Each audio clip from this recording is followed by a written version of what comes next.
শাপলা চত্বর সহ দেশের বিভিন্ন স্থানে সংঘটিত গণহত্যার বিচার, নারী অধিকার সংস্কার বিষয়ক কমিশনের প্রস্তাব বাতিল, আওয়ামী শাসন আমলে সব গণহত্যার বিচার সহ 5 দফা দাবিতে আজ ঢাকায় মহাসমাবেশ করছে হেফাজতে ইসলাম। সোহরাওয়ার্দী উদ্যানে সকাল 9টা থেকে শুরু হয়ে এই সমাবেশ চলবে বেলা 1টা পর্যন্ত। এতে সভাপতিত্ব করছেন হেফাজতে ইসলামের আমির আল্লামা শাহ মহিবুল্লাহ বাবুনগরী। এছাড়া এতে বক্তব্য দেবেন দেশের শীর্ষ উলামা মাশায়েখ ও ইসলামী চিন্তাবিদরা। ভোর থেকে রাজধানীর বিভিন্ন জায়গা থেকে হেফাজতের নেতাকর্মীরা আসতে শুরু করেন। সোহরাওয়ার্দী উদ্যান ও ঢাকা বিশ্ববিদ্যালয়ের আশপাশের এলাকায় বিপুল লোক সমাগম হয়েছে।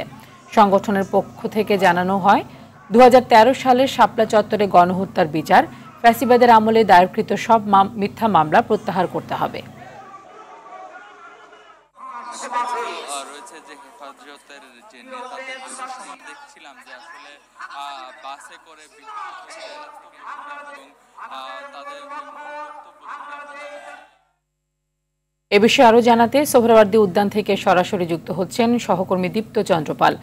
দীপ্ত, হেফাজতে ইসলামের মহাসমাবেশ ঘিরে সর্বশেষ কি তথ্য রয়েছে আপনার কাছে? তানি, আপনি যেমনটি বলছিলেন যে নারী সংস্কার কমিটি এবং তাদের যে প্রতিবেদন সেটি বাতিল, শাপলা চত্বরে গণহত্যা এবং গণহত্যা যারা মামলা আসামি রয়েছেন হেফাজত ইসলামের, সেই মামলাগুলো প্রত্যাহার 4 দফা দাবিতে তারা কিন্তু আজকে মহাসমাবেশ করছে এবং সকাল 9টা থেকে মূলত মহাসমাবেশটি শুরু হয়েছে। তাদের যে কার্যক্রম সেটি শুরু হয়েছে এবং আমরা দেখেছি যে সোহরাওয়ার্দী উদ্যান কিন্তু কানায় কানায় পরিপূর্ণ হয়েছে। মহাসমাবেশ সফল করতে সকাল থেকেই অনেকে রাত থেকেই দেশের বিভিন্ন স্থান থেকে ঢাকায় এসেছেন এবং এই মহাসমাবেশে যোগ দিয়েছেন। আমি যদি একটু বলি, তারা কিন্তু যে নারী সংস্কার কমিটিতে যে 4টি প্রস্তাব দেয়া হয়েছিল, উত্তরাধিকার সূত্রে জমি ভাগাভাগির বিষয়, যৌনকর্মীদের শ্রমিক করার বিষয়, এই বিষয়গুলো কিন্তু তারা প্রত্যাখ্যান করেছে এবং তারা কিন্তু এগুলো বাতিলের দাবি জানিয়েছে। পাশাপাশি শাপলা চত্বরে যে হামলা হয়েছিল বা ফ্যাসিস্ট সরকারের আমলে বিভিন্ন যে হামলা মামলা হয়েছিল সেগুলো কিন্তু প্রত্যাহার, কারণ তারা বলছেন যে এই সরকার প্রায় 7 থেকে 8 মাস হয়ে গেলেও তাদের যে মামলা রয়েছে এবং সেই গণহত্যার বিচার কার্যক্রম কিন্তু দৃশ্যমান হয়নি।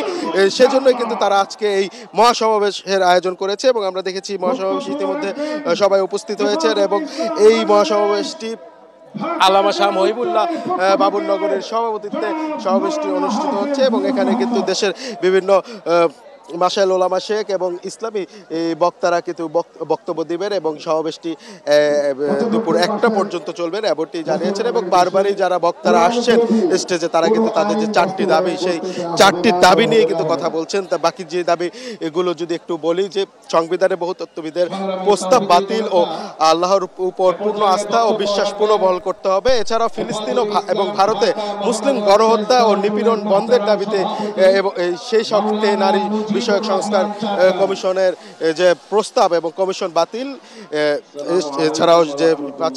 এছাড়াও যে শাহবাগে হামলা হয়েছে সেগুলো বিচারের দাবিতেই কিন্তু তারা মূলত এখানে উপস্থিত হয়েছে। তারা বারবারই বলছে এটি কোনো রাজনৈতিক প্রোগ্রাম নয়, তারা যে 4টি দাবি নিয়ে এসেছেন এবং তাদের যে শক্তিবক্তা সেটি বোঝানোর জন্যই তারা এই সমাবেশটা করছে। হেফাজতে ইসলামের যে কাওমি মাদ্রাসা ভিত্তিক যে সংগঠন তারা কিন্তু উপস্থিত হয়েছে এবং আমরা দেখেছি সকাল থেকেই তারা আসছেন এবং এই যে সোহরাওয়ার্দী উদ্যান সেটি কিন্তু ইতিমধ্যে কানায় কানায় পরিপূর্ণ হয়েছে এবং যে বক্তারা তারা স্টেজেও এসেছেন এবং কিছুক্ষণের মধ্যেই তাদের যে বক্তব্য সেটি দিবেন। তো তানি, এই ছিল আমার কাছে সোহরাওয়ার্দী উদ্যান থেকে সবশেষ তথ্য। তানি, ধন্যবাদ আপনাকে। দর্শক, আমরা এই মুহূর্তে চলে যাচ্ছি শাহবাগ, সেখানে আছেন আমাদের সহকর্মী দীপন দেওয়ান।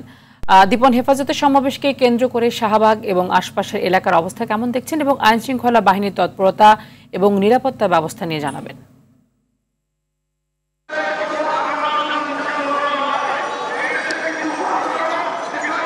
তানি, আমরা এই মুহূর্তে শাহবাগ চৌরাস্তা যেটি এখানে অবস্থান করছি এবং এই জায়গাটির সংলগ্নই হচ্ছে সোহরাওয়ার্দী উদ্যান।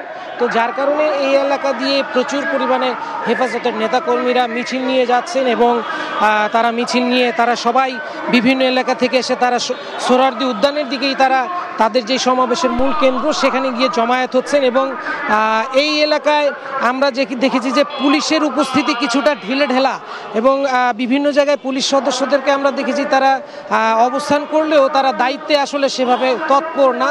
মূলত এই এলাকার সিকিউরিটির বিষয়টি, আমরা নিরাপত্তার বিষয়টি দেখেছি যে হেফাজতের যে কর্মীরা তারাই মূলত এই জায়গার রাস্তার যেই ট্রাফিক নিয়ন্ত্রণ সেটি তারাই করছেন। এবং এই এলাকা দিয়ে প্রচুর পরিমাণে যেহেতু হেফাজতের নেতাকর্মীরা তারা সোহরাওয়ার্দী উদ্যানের দিকে যাচ্ছেন, মূলত এই এলাকায় বেশ ভালো একটি ঘনবসতি, একটি যানজটপূর্ণ একটি এলাকা। সেই কারণে এই এলাকা দিয়ে যানজট, মূলত বিভিন্ন রাস্তার যেই বাস থেকে শুরু করে গণপরিবহন সেগুলো চলাচলেও কিছুটা সমস্যা হচ্ছে। এবং সেই বিষয়গুলো হেফাজতের যারা কর্মী তারাই মূলত এখানে ট্রাফিকের ব্যবস্থাটি নিয়ন্ত্রণ করছেন। এবং বিভিন্ন পয়েন্টে আমরা দেখেছি যে পুলিশ সদস্যরা তারা বসে আছেন রাস্তার সাইডে খুব ঢিলেঢালা আচরণের মধ্য দিয়ে।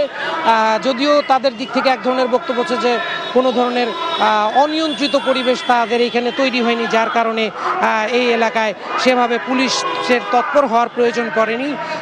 এই সমাবেশটি যেহেতু সকাল 9টায় শুরু হয়েছে এবং দুপুর 1টার মধ্যে শেষ হয়ে যাবে, এবং আজকে যেহেতু সরকারি ছুটির দিন সেই হিসেবে দুপুর 1টায় যেই সমাবেশের সমাপ্তি, সেইখান থেকে নেতাকর্মীরা তাদের কেন্দ্রীয় নেতাদের দিক নির্দেশনা নিয়ে তারা তাদের গন্তব্যে ফিরে যাবেন। এবং এর মধ্য দিয়ে আজকে হেফাজতের এই 5 দফা যেই সমাবেশ সেটি শেষ হবে। তানি, ধন্যবাদ আপনাকে।